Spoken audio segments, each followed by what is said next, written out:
Assalamu alaikum, my dear students. As you are aware of the fact that after a long break of examinations, we are in front of you.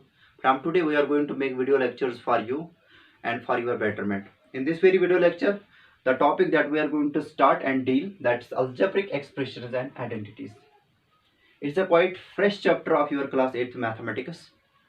It's a matter of fact also that there are some few topics of your previous chapter, that is comparing quantities, which are yet to be finished. You don't need to be worried about them because video lectures will be uploaded for those topics as well. जैसे कि आप लोगों को पता ही होगा, हर एक नया chapter start करने से पहले हमें उसकी कुछ बुनियादें समझनी होती है, कुछ बुनियादी टर्म्स होती है जिसकी बिना पे पूरा चैप्टर मुबनी होता है. Until and unless we are not aware about those concepts, about those basics very well, we can't understand that very chapter very well. Okay, so the basics that we need in this very chapter, असल में ये सब basics मैंने पढ़ाया है in winter tuition. जो बच्चे हमारे यहाँ सेंटर में आते थे उनको ये सब चीज़ें पता है, लेकिन ये बेसिक्स फिर से मैं पढ़ाऊंगा for two students who have not seeked the education in our winter tuition. So let me start. The first basic term that we are going to deal here, that is quantity. What do you mean by a quantity? Quantity की definition मैंने यहाँ पे लिखी है. Anything that can be measured and can be subjected to the four fundamental mathematical operations, that's addition, subtraction, multiplication and division, is called a quantity. जैसे यहाँ पे मिसालें मैंने लिखी है, वेट है, लेंथ है, मास है, टाइम है, एंगल है, एक्सेट्रा. ठीक है, यानी कि क्वांटिटी कोई भी ऐसी चीज होती है जिसको हम नाप सकते हैं, तोल सकते हैं, और नापने और तोलने के बाद हम इसके ऊपर अपने चार फंडामेंटल मैथमेटिकल ऑपरेशंस अप्लाई कर सकते हैं. ऐसे किसी भी चीज को बोला जाता है quantity. For example, weight is an example of quantity. For example, मेरा वेट है 50 किलोग्राम, दूसरा बंदा यहाँ पे है उसका वेट है 20 किलोग्राम. अगर हम अपने वेट्स को ऐड करेंगे तो कितना आएगा? 50 + 20, दैट विल बी 70 किलोग्राम. अगर मेरी हाइट है 5 फीट और दूसरा एक बंदा है उसकी हाइट है 4 फीट, हम क्या कर सकते हैं? हम कंपेयर कर सकते हैं अपनी हाइट्स को. मैं बता सकता हूँ मेरी हाइट और उसकी हाइट के दरमियान फर्क कितना है, तो डिफरेंस निकाल सकते हैं. 5 - 4 दैट विल बी 1 फीट, यानी कि मैं उससे लंबाई में 1 फीट ज्यादा हूँ. तो ऐसा कोई भी चीज जो हम नाप सकते हैं, तोल सकते हैं, मैथमेटिक्स में उसको बोला जाता है क्वांटिटी. लेकिन उस क्वांटिटी के ऊपर we should be able to operate that very quantity under our four mathematical operation, that is addition, subtraction, multiplication और डिवीजन. यानी कि उस क्वांटिटी को हम ऐड कर सकते हैं, सब्ट्रैक्ट कर सकते हैं, मल्टीप्ल और डिवाइड कर सकते हैं. ठीक, इसी तरीके से टाइम इज ऑल्सो क्वांटिटी. ठीक है, एक काम करने में आपको 10 घंटे लगते हैं, दूसरे काम को करने के लिए आपको 2 घंटे लगते हैं. तो कुल मिला के आपको कितने घंटे लगेंगे इन दोनों काम को ऑल टुगेदर फिनिश करने में? वो आएगा 10 hours + 2 hours, that will be equal to 12 hours. ठीक है, यानी कि time is a quantity, length is a quantity, mass is a quantity.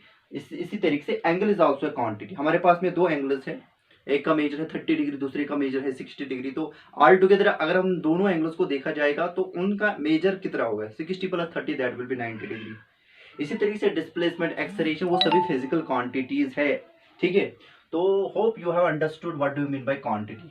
अब क्वांटिटी फर्दर डिवाइड होती है दो टाइप्स में. एक टाइप ऑफ क्वांटिटी को बोला जाता है कांस्टेंट. क्या बोला जाता है बेटा? कांस्टेंट. कांस्टेंट कैसे डिफाइन होता है? A quantity whose value remains fixed during course of investigation is called a constant. यानी कि कांस्टेंट ऐसी कोई भी क्वांटिटी होती है जिसको आप परखते हो ड्यूरिंग कोर्स ऑफ इन्वेस्टिगेशन, यानी कि उसको ऑब्जर्व करने के दौरान आपको लग रहा है कि कोई चीज चेंज नहीं हो रही है, तो ऐसी किसी भी क्वांटिटी को बोला जाता है कांस्टेंट. जैसे कि acceleration due to gravity, that's a well known constant. इस एक्सेलरेशन ड्यू टू ग्रेविटी को अगर हम किसी भी इक्वेटर रीजन में देखेंगे अपनी अर्थ पे, इसका वैल्यू आता है 9.8 मीटर पर सेकंड स्क्वायर, लेकिन पोलर रीजन में इसका वैल्यू दूसरा है, दैट्स 10 मीटर पर सेकंड स्क्वायर. इसी तरीके से इस कांस्टेंट को समझाने के लिए अगर मैं आपको बताऊंगा, मैं जितने भी हमारे पास में ट्रायंगल्स आ रहे हैं, आते हैं ना, उन सभी ट्रायंगल्स की एक कलेक्शन में ले लूंगा. अब इन ट्रायंगल्स में अब मैं किसी भी पर्टिकुलर ट्रायंगल में आपको बताऊंगा what about the measure of 3 angles of any triangle. आप बताओगे सर वो तो 180 डिग्री है, जरा बताओ वो जो 180 डिग्री है major of three angles of any triangle, वो एक खुसूसी ट्रायंगल के लिए है या उस कलेक्शन का कोई भी ट्रायंगल आप ले लोगे, नो मैटर उसका टाइप क्या है, आइसोसेलेस है, इक्विलेटर है, स्केलन है, एक्यूट एंगल ट्रायंगल है, ऑब्टूज एंगल ट्रायंगल है, no matter what about the type of the triangle. और मैं आपको बताऊंगा measure of it is three interior angles कितना होगा। आप बताओगे सर इस कोर्स ऑफ इन्वेस्टिगेशन के दौरान इस major of three angles of any triangle वो 180 होगा, यानी कि ट्रायंगल्स में ये जो चीज है ना that is measure of three angles of है three angles of any triangle, वो हमेशा कांस्टेंट होता है, that's 180 degree.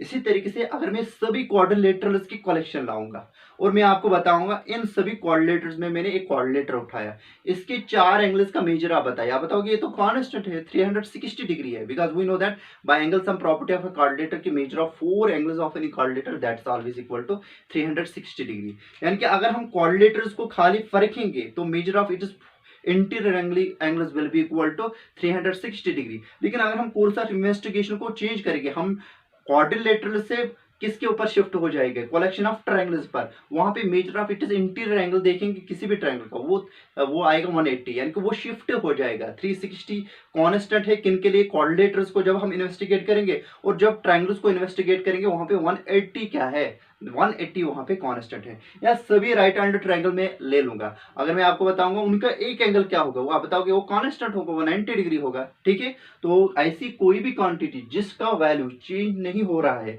During course of investigation उसको बोला जाता है constant.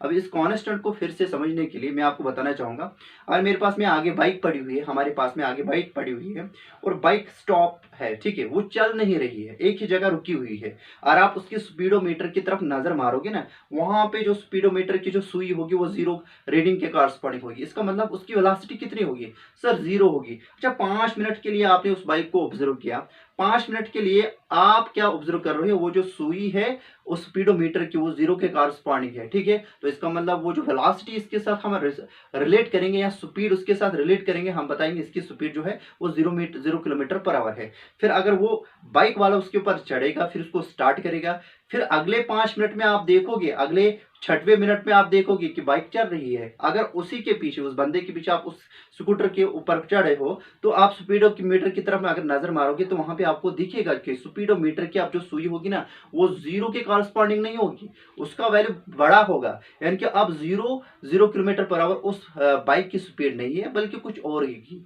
That will B 10 kilometre per hour या तो 15 किलोमीटर पर आवर, यानी कि चेंज हो जाएगी। यानी कि पहले 5 मिनट के लिए जो वेलोसिटी कांस्टेंट थी अब ये अगले 6वें मिनट में चेंज हो गई, अब यही वेलोसिटी क्या होगी, क्या बन गई, वेरिएबल बन गई। यानी कि एक क्वांटिटी को ऑब्जर्व करने के बाद दो अलग अलग सिचुएशंस में एक जगह में ये कांस्टेंट हो सकता है, दूसरी जगह में वेरिएबल हो सकता है, ठीक है। तो ये है कांस्टेंट। उसके बाद में एक और टाइप ऑफ क्वांटिटी है, क्वांटिटी के दो टाइप्स है, कांस्टेंट और वेरिएबल। अब हम यहाँ पे डील करने वाले हैं what do you mean by variable. मैंने यहाँ पे लिखा है a quantity whose value changes during course of investigation is called a variable. For example height है, वेट है, टाइम है, एटसेट्रा, यानी कि कोई ऐसी क्वांटिटी जिसका value during course of investigation, ठीक है, वो चेंज हो जाएगा, उसको बोला जाता है वेट, उसको बोला जाता है उसको बोला जाता है वेरिएबल। क्या बोला जाता है, वेरिएबल। जैसे कि हाइट है, जैसे आप बचपन में आपकी हाइट पहले छोटी थी फिर आप बड़े बड़े हो गए, तो जब आप अपनी हाइट को विद पैसेज ऑफ टाइम क्या करोगे, ऑब्जर्व करोगे, वो हाइट आपकी इंक्रीज हुई है ना, इसका मतलब वो जो हाइट आपके साथ रिलेट होगी 10 साल में 15 साल या 20 साल के लिए जितने आपकी उम्र है अभी के लिए, ठीक है, वो हाइट कॉन्स्टेंटली क्या हो रही है, चेंज हो रही है, एज अ रिजल्ट वो वेरिएबल है, that height is an example of a variable. Similarly weight आपका बढ़ रहा है या घट रहा है, किसी बंदे का वेट आप ऑब्जर्व कर रहे हो 1 साल के लिए, 2 साल के लिए, जो भी पैसेज ऑफ टाइम होगी उसके लिए आप उसमें आप ऑब्जर्व कर रहे हो किसी बंदे का वेट वो भी चेंज हो रहा है, तो इसका मतलब वेट वहां पे हमारे यहाँ कांस्टेंट वो वेरिएबल की मिसाल होगी, ठीक है। इसी तरीके से टाइम तो बहरहाल ये सबसे इंपॉर्टेंट वेरिएबल है, टाइम किसी का वेट नहीं करता है, ठीक है। अभी तो कुछ टाइम है लेकिन अगले सेकंड के बाद एक सेकंड होने के बाद ये चेंज हो रहा है, तो time is also a variable, ठीक है बेटा। तो ये मिसालें हैं कुछ वेरिएबल की।